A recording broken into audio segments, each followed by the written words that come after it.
로마, 바티칸 성서음식문화연구소가 술렁였습니다.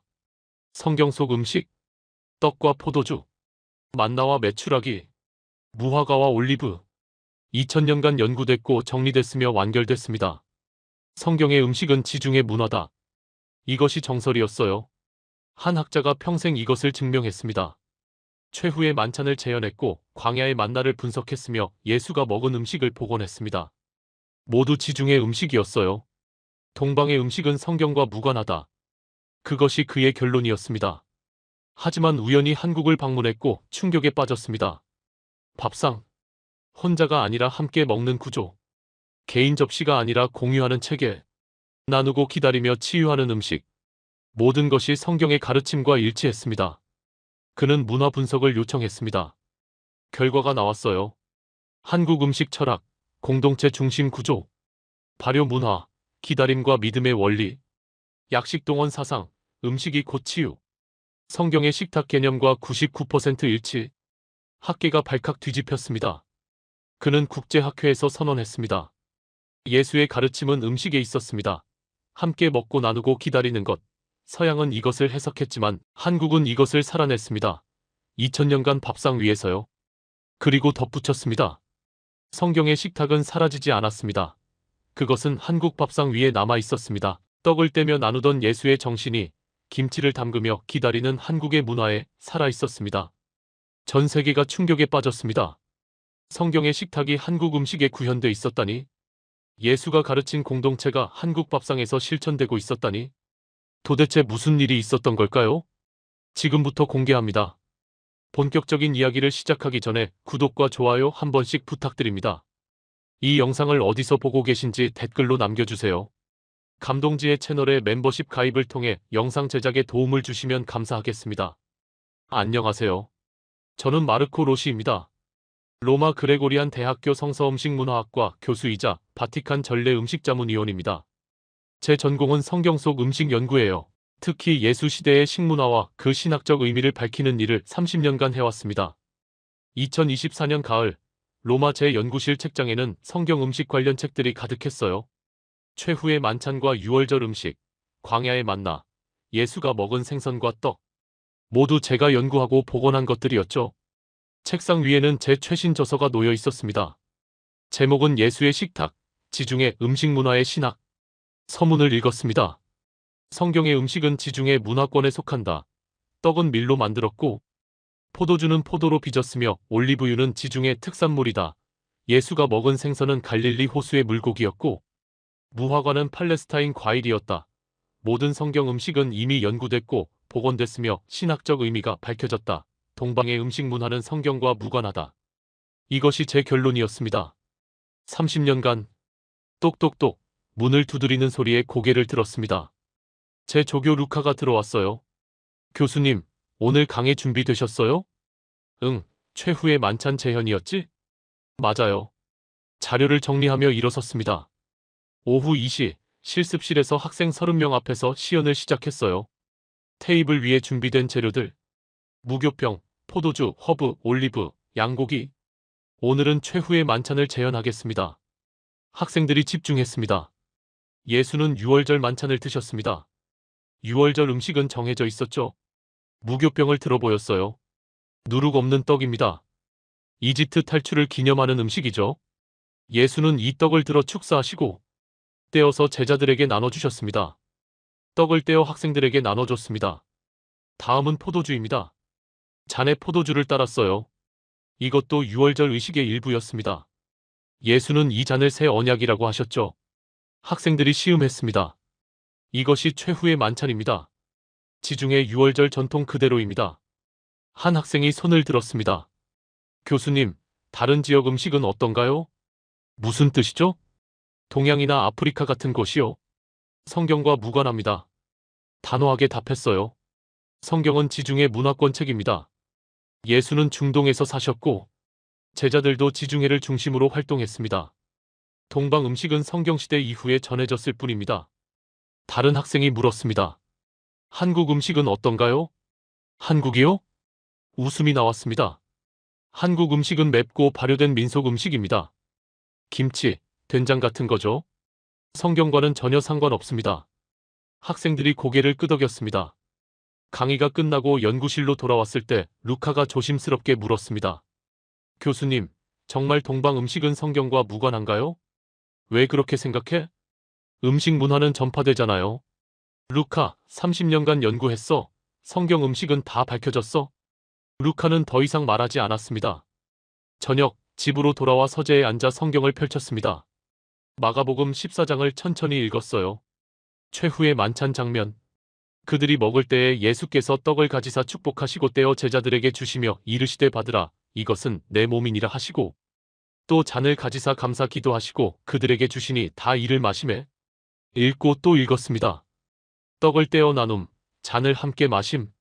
이미 다 연구했어. 신학적 의미도 다 밝혀졌고. 고개를 저으며 책을 덮었습니다. 며칠 후 국제성서학회에서 이메일이 왔습니다. 제목은 동서 음식문화 비교 특별 세션 초청. 로시 교수님, 내년 봄 서울에서 열리는 학회에 초대합니다. 주제는 성경 음식 문화와 동아시아 음식 전통의 비교이며 특별히 한국 발효 음식과 성경적 기다림의 연결성을 논의하고자 합니다. 읽고 나서 어이가 없었습니다. 발효 음식과 성경을 연결하다니 억지야.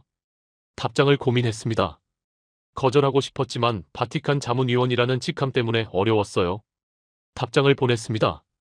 초대 감사합니다. 참석하겠습니다. 하지만 솔직히 말씀드리면 성경 음식은 지중해 문화이며 동아시아 음식과는 본질적으로 다르다고 봅니다. 하지만 그때는 몰랐습니다. 그 확신이 완전히 무너질 줄은. 6개월 후 인천국제공항에 도착했습니다. 14시간의 긴 비행 끝이었어요. 봄이었습니다. 5월 초 입국장을 나오자 한 남성이 팻말을 들고 서 있었습니다. 마르코 로시 교수님. 다가가자 그가 공손하게 인사했습니다. 교수님, 박준호입니다. 연세대학교 음식신학연구소 소장입니다. 반갑습니다. 먼 길 오시느라 고생 많으셨습니다. 학회 전에 한국 전통 음식을 보여드리고 싶습니다. 한국 음식이요? 네, 직접 경험하시면 이해가 빠르실 겁니다. 약간 피곤했지만 고개를 끄덕였습니다. 차로 1시간을 달려 전주 한옥마을에 도착했어요. 전통 한정식집.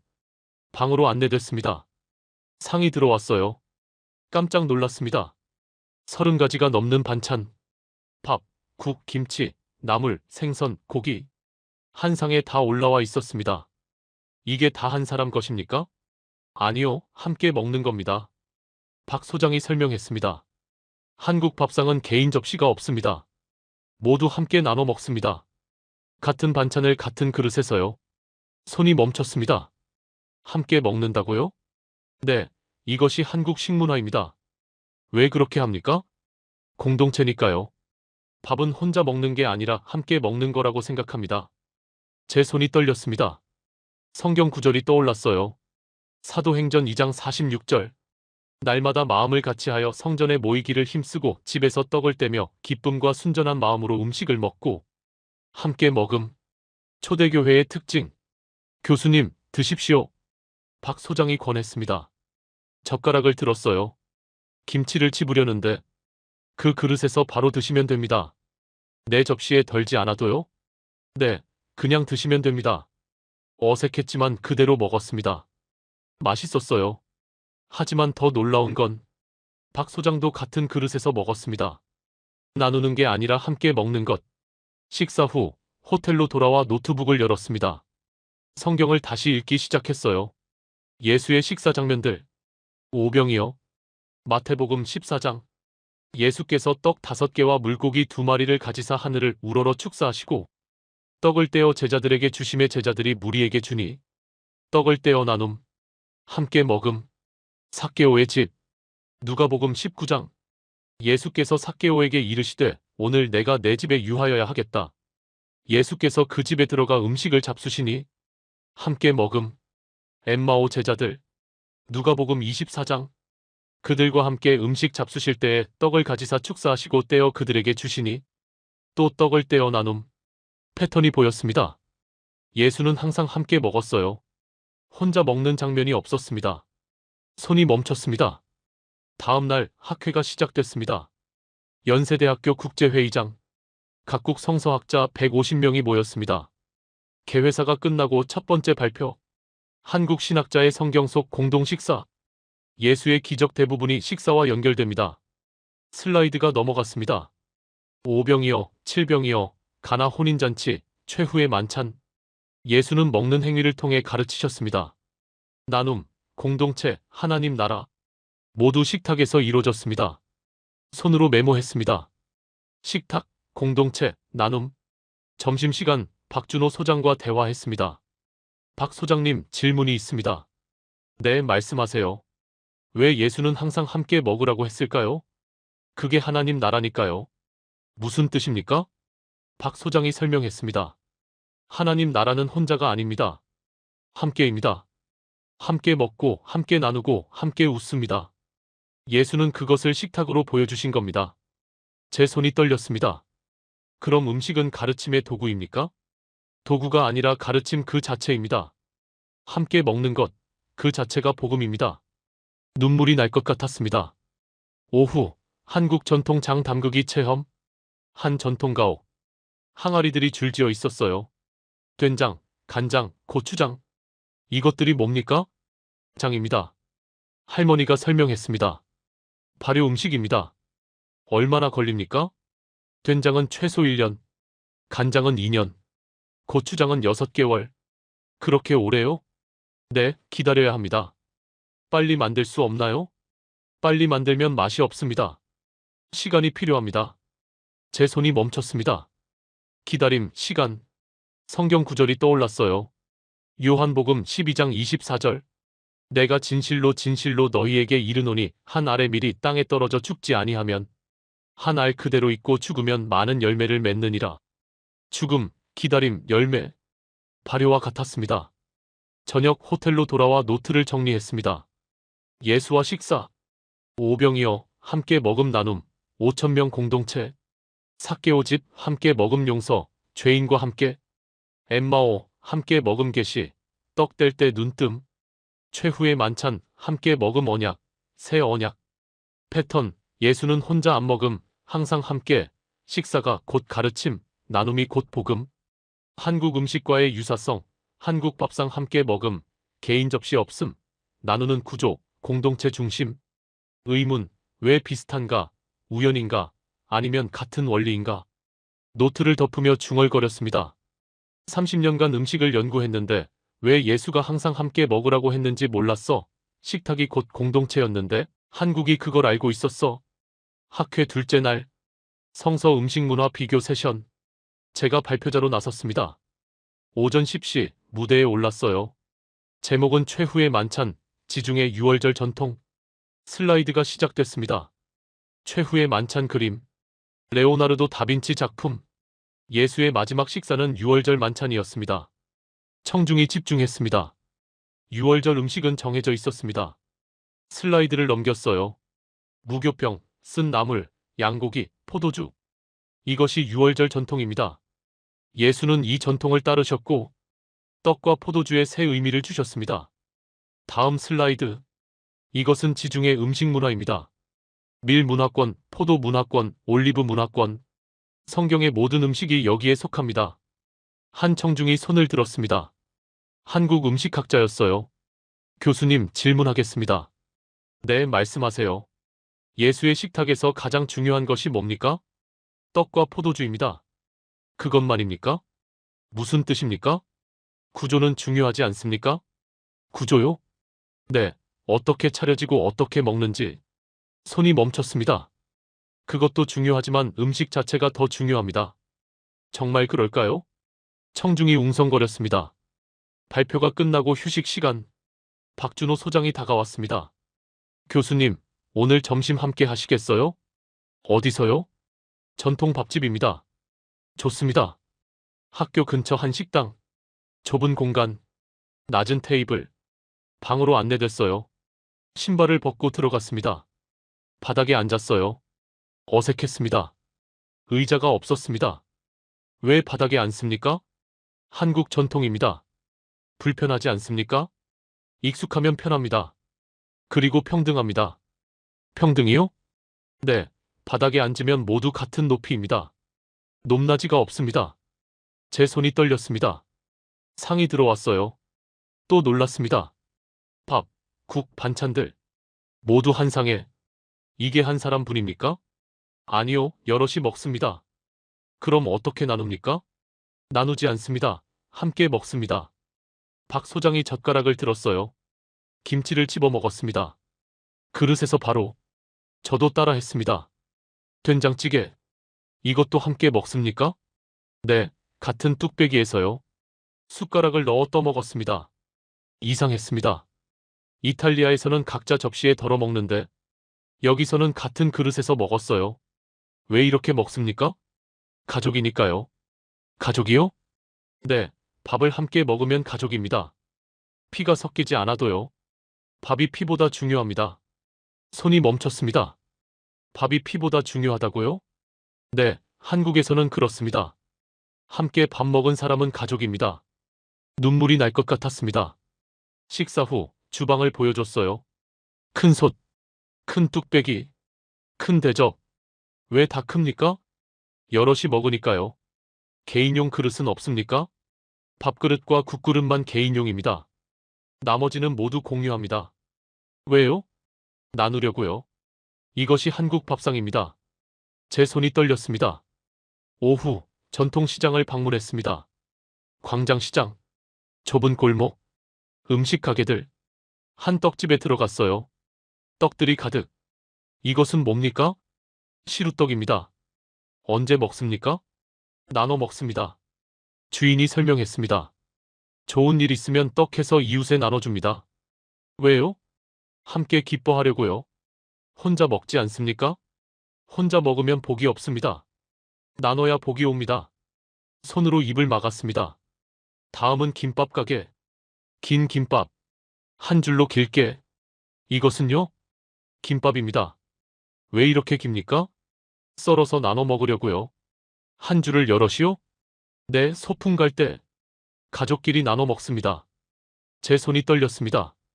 저녁 한 가정집을 방문했습니다. 박 소장의 소개로 4인 가족. 저녁 식사 시간. 식탁이 차려졌어요. 밥, 국, 반찬. 하지만 이상한 점이 있었습니다. 왜 순서대로 앉습니까? 어른이 먼저, 아이가 나중입니다. 아버지가 설명했습니다. 질서입니다. 하지만 차별은 아닙니다. 역할의 차이일 뿐입니다. 밥을 먹기 전에 기다립니다. 누구를요? 할머니를요? 할머니가 오셔야 먹습니다. 할머니가 오셨어요. 자리에 앉으셨습니다. 그제야 모두 수저를 들었습니다. 왜 기다립니까? 함께 먹어야 하니까요. 혼자 먼저 먹으면 안 됩니다. 이것이 우리 밥상입니다. 눈물이 흘렀습니다. 호텔로 돌아와 노트를 정리했습니다. 한국 밥상의 특징. 구조, 바닥에 앉은 평등, 같은 높이, 낮은 자세, 겸손. 그릇, 큰 그릇 공유, 개인 접시 최소, 함께 먹는 설계, 나눔 중심. 순서, 어른 먼저 질서, 함께 시작 공동체, 기다림 배려, 역할 존중. 음식, 떡 나눔 기쁨 공유, 김밥 나눔 가족. 모든 음식 함께, 혼자 먹기 금기. 철학, 밥이 피보다 중요, 함께 먹으면 가족. 나눔이 복, 공동체가 본질. 성경과의 일치, 예수 함께 먹음, 제자들과 나눔, 5,000명과 나눔, 식탁이 공동체. 깨달음, 한국 밥상은 요리가 아니다. 공동체 설계다. 나눔의 구조다. 예수의 식탁과 같다. 노트를 덮으며 중얼거렸습니다. 30년간 음식 자체만 봤는데 구조를 봐야 했어. 무엇을 먹는가가 아니라 어떻게 먹는가. 한국 밥상이 그걸 보여줘. 이건 요리가 아니라 공동체 설계야. 학회가 끝난 다음 날 박준호 소장의 제안으로 김치박물관을 방문했습니다. 서울 인사동 작은 박물관, 김치 역사 전시관. 첫 전시물, 고대 김치. 김치는 2000년 이상 된 음식입니다. 안내원이 설명했습니다. 처음엔 단순히 소금에 절인 채소였습니다. 하지만 시간이 지나며 발효 음식이 됐습니다. 발효요? 네, 미생물이 채소를 변화시킵니다. 얼마나 걸립니까? 최소 2주에서 한 달. 어떤 것은 몇 달씩도 걸립니다. 손이 멈췄습니다. 그렇게 오래요? 네, 기다려야 합니다. 다음 전시실, 김장 문화. 큰 사진들. 여러 사람이 함께 김치를 담그는 모습. 김장은 겨울을 준비하는 행사입니다. 온 가족이 모입니다. 이웃도 함께 합니다. 며칠씩 걸립니다. 왜 그렇게 오래 걸립니까? 많이 담그니까요. 겨울 내내 먹을 양을요. 그리고 나눠주기도 합니다. 나눠줘요? 네, 이웃에게. 특히 혼자 사는 어르신들께. 김장이 끝나면 나눕니다. 제 손이 떨렸습니다. 마지막 전시실, 발효과학, 현미경 사진들, 미생물. 발효는 미생물의 작용입니다. 과학자가 설명했습니다. 유산균이 채소를 분해합니다. 새로운 맛과 영양이 생깁니다. 하지만 조건이 중요합니다. 무슨 조건입니까? 온도, 시간, 소금 농도.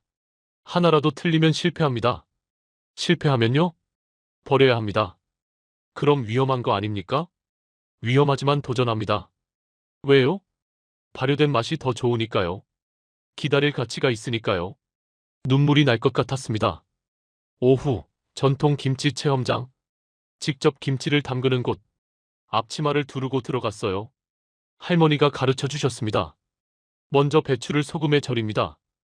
큰 통에 배추, 소금물. 얼마나 절입니까? 반나절입니다. 그렇게 오래요?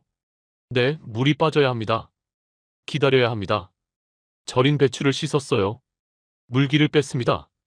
이제 양념을 바릅니다. 고춧가루, 마늘, 생강, 젓갈. 손으로 하나하나 발랐습니다. 왜 손으로 합니까? 정성이 들어가야 하니까요. 기계로 하면 안 됩니까? 맛이 다릅니다. 손맛이 들어가야 합니다. 양념을 다 바른 김치 항아리에 넣었어요. 이제 끝입니까? 아니요, 이제 시작입니다. 무슨 뜻입니까? 기다려야 합니다. 2주 이상.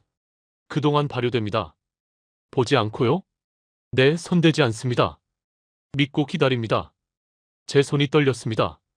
저녁 호텔로 돌아와 성경을 펼쳤습니다. 요한복음 12장 24절. 내가 진실로 진실로 너희에게 이르노니 한 알의 밀이 땅에 떨어져 죽지 아니하면 한 알 그대로 있고 죽으면 많은 열매를 맺느니라. 한 알의 밀, 땅에 떨어짐, 죽음, 기다림, 열매. 김치와 같았습니다. 배추를 소금에 절임, 죽이는 것, 항아리에 묻음, 땅에 묻는 것, 2주 기다림, 발효, 새로운 맛, 열매. 손이 떨렸습니다. 갈라디아서 5장 22절. 오직 성령의 열매는 사랑과 희락과 화평과 오래 참음과 자비와 양선과 충성과 오래 참음, 인내, 기다림, 발효의 원리. 고린도전서 15장 36절. 어리석은 자여 내가 뿌리는 것이 죽지 않으면 살아나지 못하겠고 죽지 않으면 살아나지 못함. 절이지 않으면 발효되지 않음. 같은 원리였습니다. 노트를 펼쳤습니다. 김치의 과정. 1단계 절임, 배추를 소금물에, 반나절 기다림, 죽이는 과정, 성경 씨앗 땅에 떨어짐. 2단계 양념, 손으로 정성껏, 정성과 시간, 준비 과정, 성경 씨 뿌리는 자. 3단계 묻음, 항아리에 넣음, 어둠 속에, 보이지 않음, 성경 땅에 묻힘.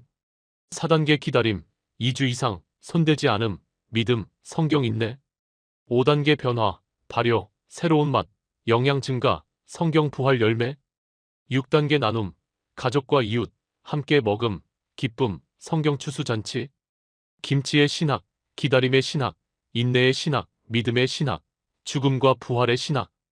왜 한국인은 이해하나? 김치로 배웠으니까. 어릴 때부터 기다림을 경험, 발효를 믿음, 보이지 않는 변화를 신뢰, 성경의 원리를 음식으로 안. 깨달음, 김치는 단순한 반찬이 아니다. 기다림의 신학이다.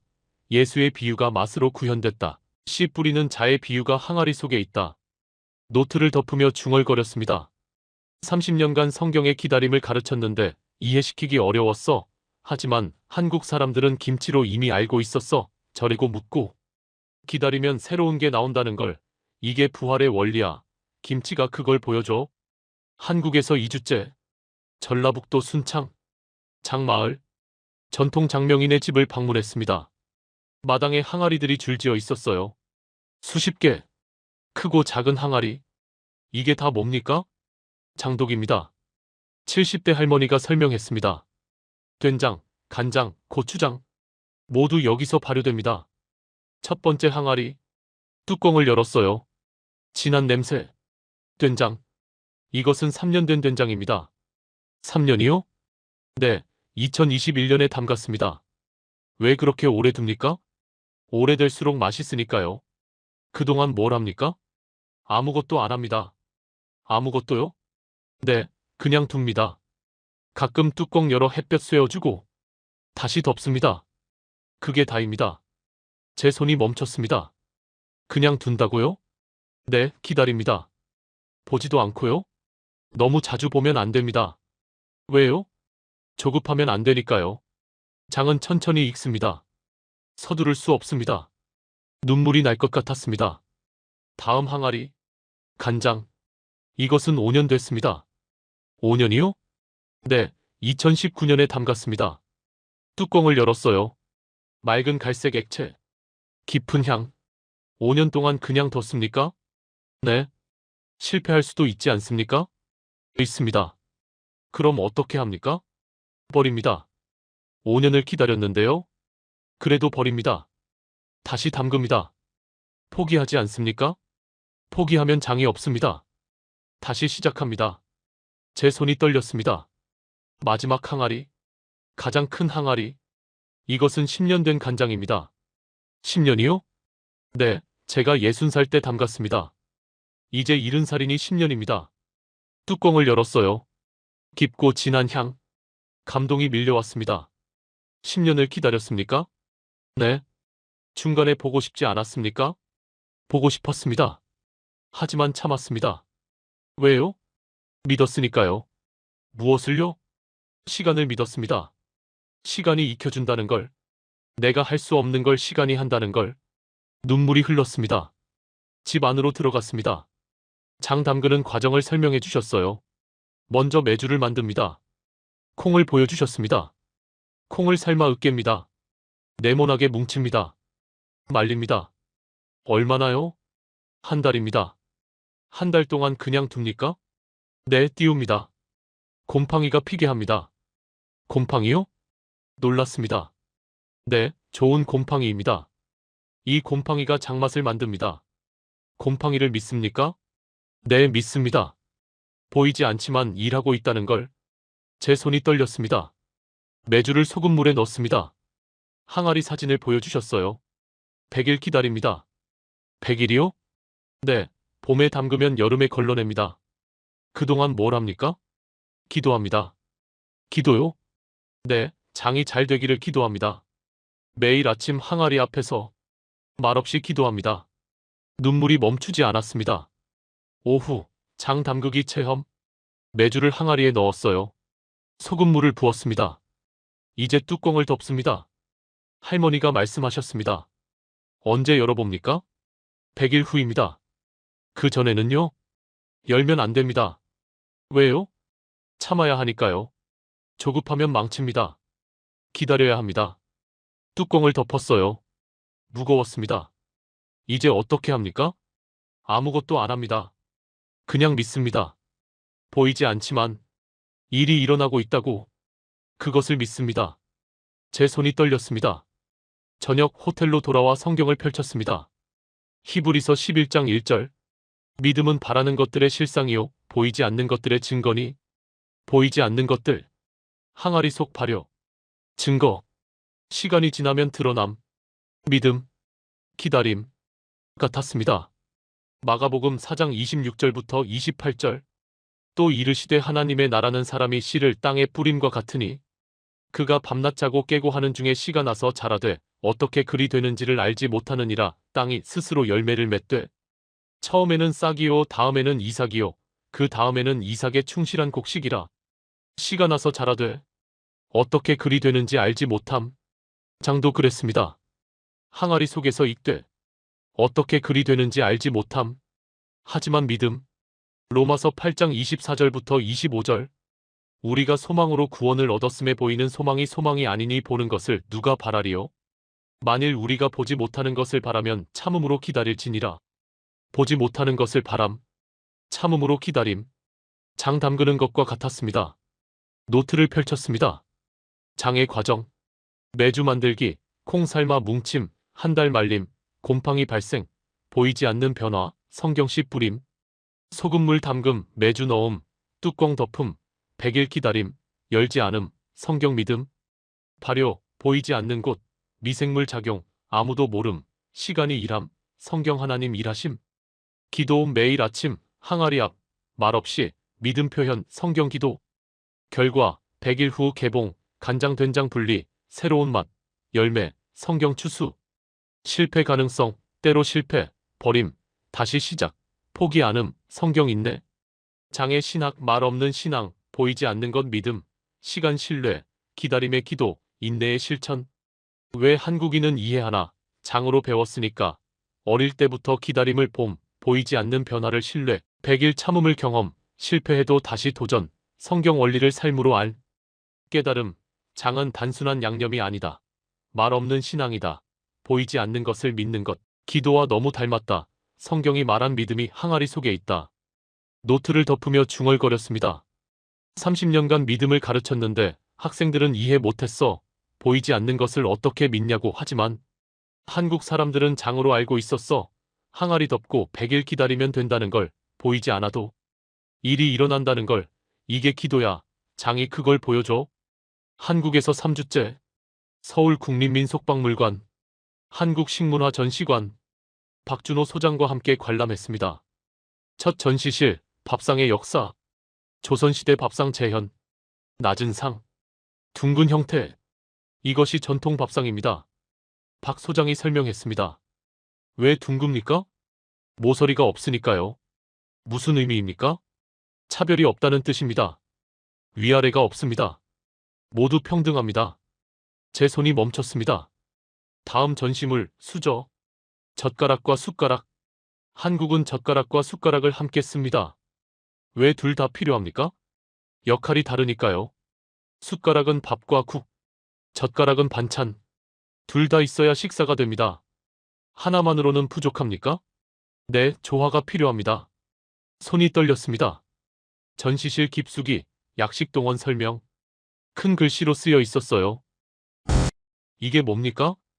약식동원입니다. 무슨 뜻입니까? 약과 음식의 근원이 같다는 뜻입니다. 음식이 곧 약입니다. 치유합니다. 제 손이 떨렸습니다. 성경 구절이 떠올랐어요. 에스겔 47장 12절. 그 열매는 먹을 만하고 그 잎사귀는 약 재료가 되리라. 음식과 치유.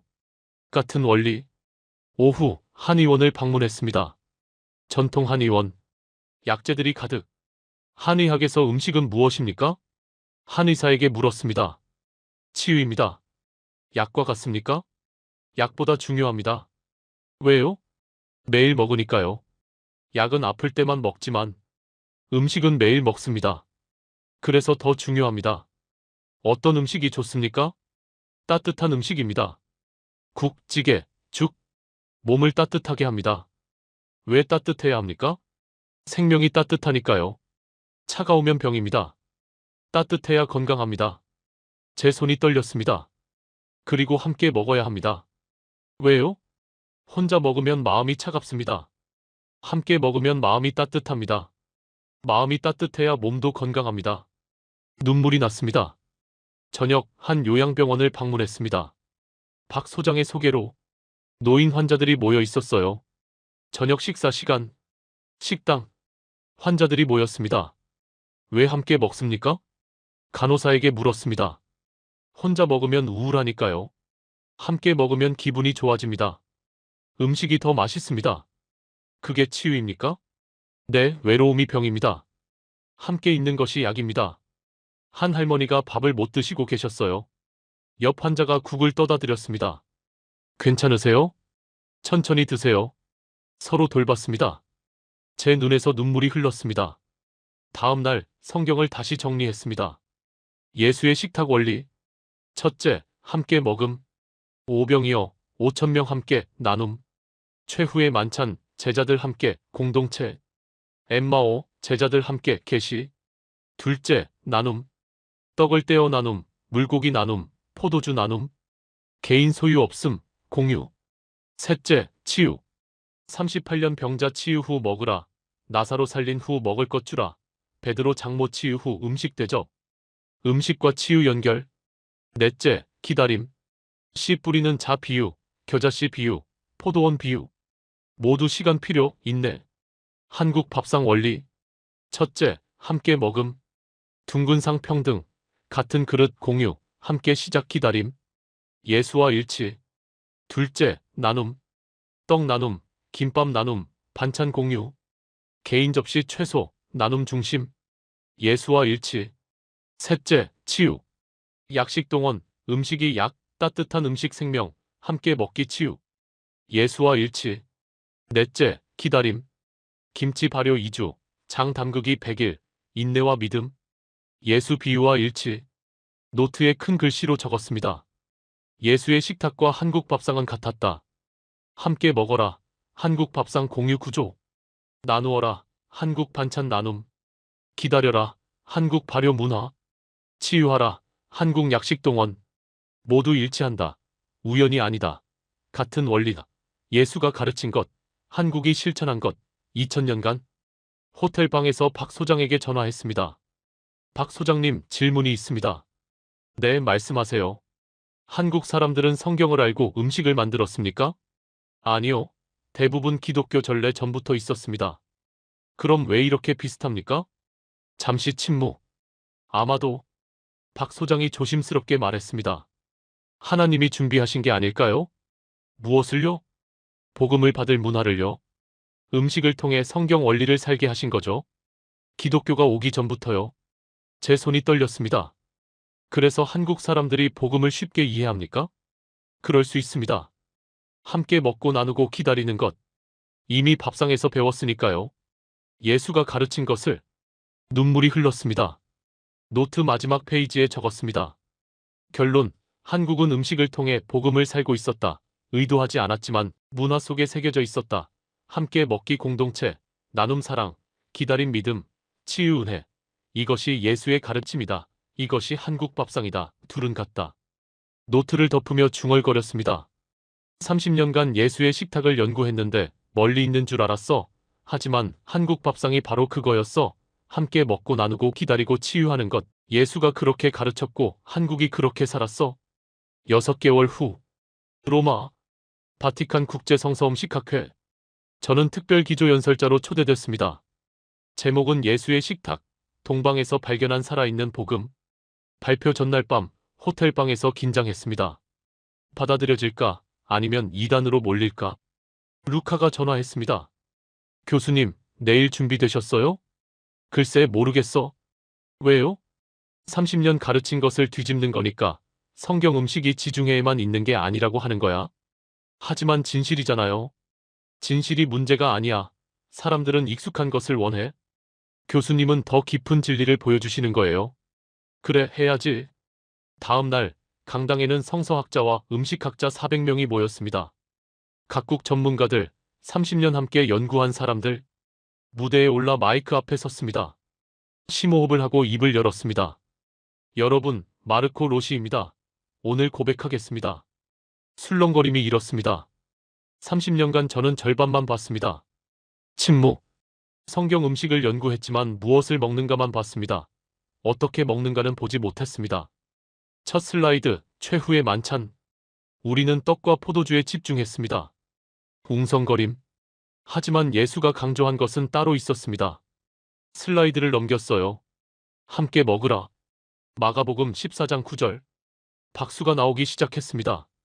젊은 학자들에게서 떡을 떼어 제자들에게 주시며 함께 먹는 것. 이것이 핵심이었습니다. 다음 슬라이드, 한국 밥상. 더 많은 박수. 한국에서 저는 발견했습니다. 예수의 식탁이 살아있는 것을. 슬라이드, 둥근 밥상. 둥근 상, 평등. 같은 그릇, 나눔. 함께 시작, 공동체. 예수가 가르친 그대로입니다. 슬라이드를 넘겼어요. 김치 담그는 과정. 김치입니다. 2주에서 한 달 기다립니다.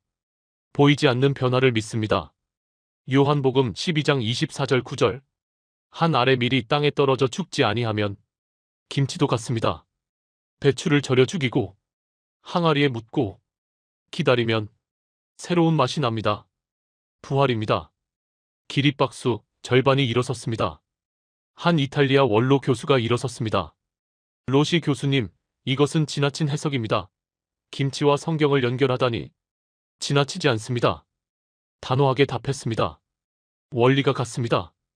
다음 슬라이드, 장 담그기. 된장입니다. 3년, 5년, 10년 기다립니다. 보이지 않지만 믿습니다. 히브리서 11장 1절 9절. 믿음은 바라는 것들의 실상이요, 보이지 않는 것들의 증거니. 장도 같습니다. 항아리를 덮고, 100일 열지 않고, 믿고 기다립니다. 이것이 믿음입니다. 전체가 일어섰습니다. 약식 동원입니다. 슬라이드. 음식이 곧 약입니다. 치유합니다. 에스겔 47장 12절 9절. 그 잎사귀는 약 재료가 되리라. 한국 사람들은 압니다. 음식이 치유한다는 것을. 따뜻한 국이 위로하고 함께 먹는 것이 외로움을 낫게 합니다. 예수도 그렇게 가르치셨습니다. 눈물이 났습니다. 서양은 성경 음식을 해석했습니다. 슬라이드. 서양 신학 서적들. 떡의 의미, 포도주의 상징. 모두 글로 정리했습니다. 하지만 실천은 약했습니다. 개인 접시에 덜어먹고 빨리 먹고 헤어지며 기다림을 잃었습니다. 한국은 달랐습니다. 슬라이드. 한국 가정 식사. 해석하지 않았습니다. 그냥 살았습니다. 함께 먹고 나누고 기다리고 치유했습니다. 2000년간 예수의 가르침을 밥상 위에서. 박수진 교수가 청중석에서 일어났습니다. 교수님, 한국인으로서 감사합니다. 우리도 몰랐어요. 우리 밥상이 복음이었다는 걸. 이제 아셔야 합니다. 목소리가 떨렸습니다. 한국 밥상은 단순한 음식이 아닙니다. 예수의 식탁입니다. 떡을 떼며 나누던 그 식탁이 한국 밥상 위에 남아 있습니다. 함께 먹는 구조로, 나누는 문화로, 기다리는 발효로, 치유하는 철학으로. 폭풍 같은 박수. 성경의 음식은 레시피가 아닙니다. 슬라이드. 예수와 제자들. 삶의 방식입니다. 함께 사는 법입니다. 서로 나누는 법입니다. 인내하며 기다리는 법입니다. 서양은 이것을 해석했지만 한국은 이것을 살아냈습니다. 의도하지 않았지만 문화 속에 새겼습니다. 하나님이 준비하신 겁니다. 복음을 쉽게 받을 민족을. 손을 모았습니다. 여러분, 저는 30년간 틀렸습니다. 침묵. 성경 음식을 지중해에서만 찾았습니다. 하지만 원리는 어디에나 있었습니다. 특히 한국에 예수가 가르친 식탁이 한국 밥상으로 살아 숨쉬고 있었습니다. 전체가 일어섰습니다. 발표가 끝나고 복도에서 학자들이 몰려들었습니다. 교수님, 정말 확신하십니까? 확신합니다. 30년 연구의 결론입니다. 우리도 한국 음식을 연구해야 합니까? 연구해야 합니다. 예수의 식탁을 이해하려면요. 어떻게요? 레시피가 아니라 구조를 보고, 음식이 아니라 문화를 배우고, 해석이 아니라 실천을 연구하십시오. 루카가 다가왔습니다. 교수님, 대성공이었어요. 고마워, 루카. 앞으로 어떻게 하실 거예요? 책을 다시 쓰겠어. 예수의 식탁을 제대로 설명하려고. 그날 밤 호텔에서 노트 마지막 페이지를 펼쳤습니다. 예수의 식탁 최종 결론. 서양의 접근, 해석 중심, 신학적 의미, 상징 연구, 글로 정리, 실천 약함. 한국의 접근, 삶 중심, 문화적 실천, 구조 구현, 몸으로 실천, 해석 약하지만 실천 강함. 결과, 서양 이론 발달, 하지만 식탁 문화 약화, 개인주의 심화, 공동체 약함. 한국 이론 약함, 하지만 식탁 문화 강함, 공동체 중심, 나눔 생활화. 핵심, 예수는 해석을 원하지 않았다. 실천을 원했다. 함께 먹고 나누고 기다리고 치유하기를. 한국이 그것을 했다. 2000년간 밥상 위에서. 펜을 들어 마지막 문장을 적었습니다. 30년간 성경 음식을 연구했지만 음식 자체만 봤다. 구조를 봐야 했다. 서양은 떡과 포도주를 해석했지만 한국은 함께 먹고 나누는 것을 살았다. 예수의 식탁은 사라지지 않았다. 그것은 한국 밥상 위에 남아 있었다. 학회가 끝난 다음 날 아침, 혼자 로마 거리를 걸었습니다. 콜로세움을 지나 트레비 분수를 거쳐 산타마리아 성당으로, 초대교회 유적지, 지하 카타콤, 예수를 따르던 사람들이 숨어 예배하던 곳. 벽화가 남아 있었어요. 최후의 만찬 그림. 예수와 제자들 한 상에 둘러앉아 떡을 떼는 장면 오래 바라봤습니다. 함께 먹는 것 중얼거렸어요. 이것이 핵심이었구나. 무릎을 꿇었습니다. 기도했습니다. 주님, 30년을 헤맸습니다. 목소리가 떨렸어요. 성경 음식을 연구했습니다. 무엇을 먹었는지만 찾았습니다. 하지만 당신은 어떻게 먹는지를 가르치셨습니다. 눈물이 흘렀습니다. 함께 먹으라고, 나누라고, 기다리라고, 치유하라고. 해가 지하로 비쳤습니다. 작은 창문을 통해 한국에서 찾았습니다. 당신의 식탁을 2000년 전 모습 그대로 함께 먹고 나누는 것을 손을 모았습니다. 용서하십시오. 서양 교회는 해석만 했습니다. 신학을 만들고 교리를 세웠지만 실천은 이렇습니다. 개인 접시에 덜어먹고 혼자 빨리 먹으며 공동체를 잃었습니다. 하지만 한국은 달랐습니다. 신학은 약했지만 실천이 강했습니다. 당신의 식탁을 밥상 위에 남겼습니다. 한참을 울었습니다. 시간이 얼마나 지났을까? 발소리가 들렸습니다. 뒤를 돌아봤어요. 박준호 소장이 서 있었습니다. 교수님, 박 소장님, 언제 오셨습니까? 어젯밤에 도착했습니다. 학회 들으러요? 아니요, 교수님을 찾으러요. 놀랐습니다. 저를요? 네, 초대하고 싶습니다. 어디로요? 한국으로. 다시요?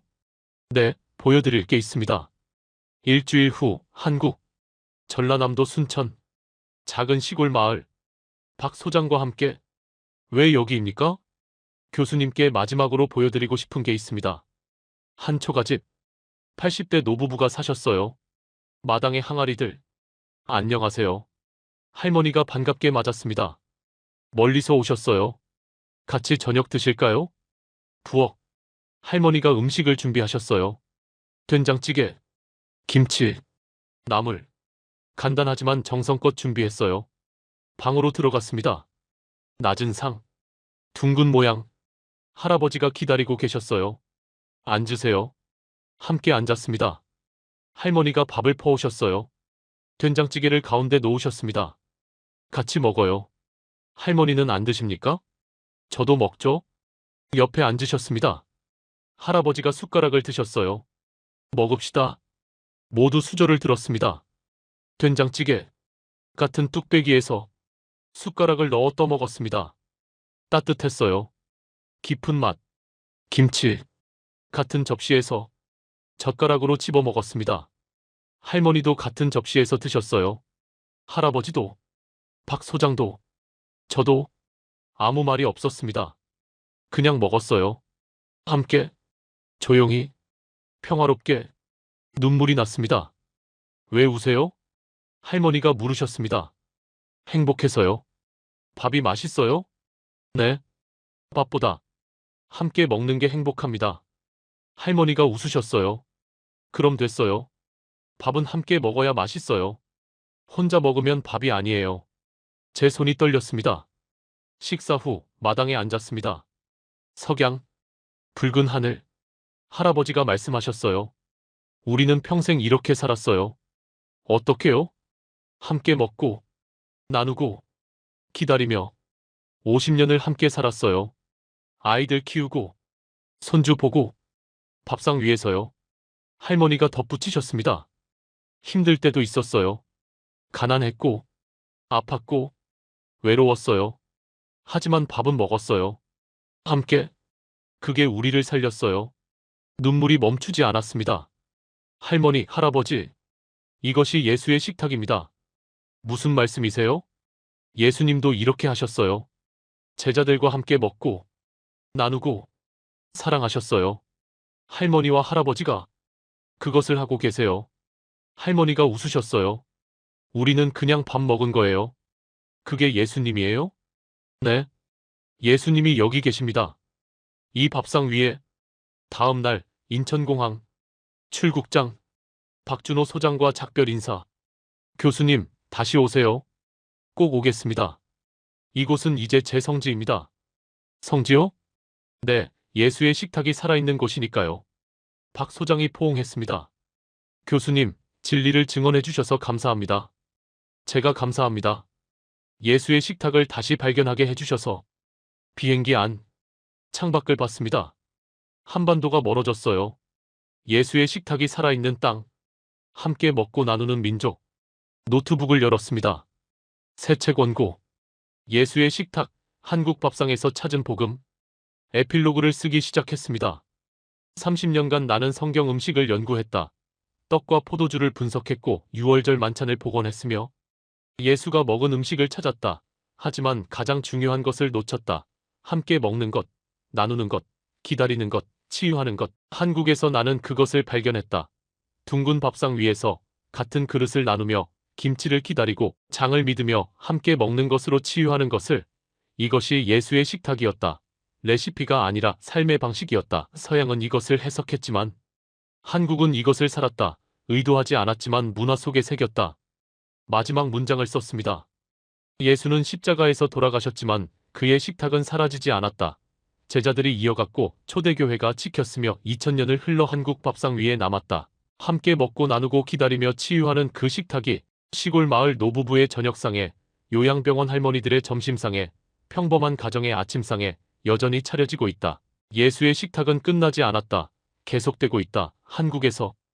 저장. 눈을 감았습니다. 목에 찬 십자가 목걸이를 만졌습니다. 기도했습니다. 주님, 감사합니다. 30년 만에 깨닫게 하시고 틀렸던 저를 바로잡아 주시고 당신의 식탁이 무엇인지 알게 하셨습니다. 이제 가르치겠습니다.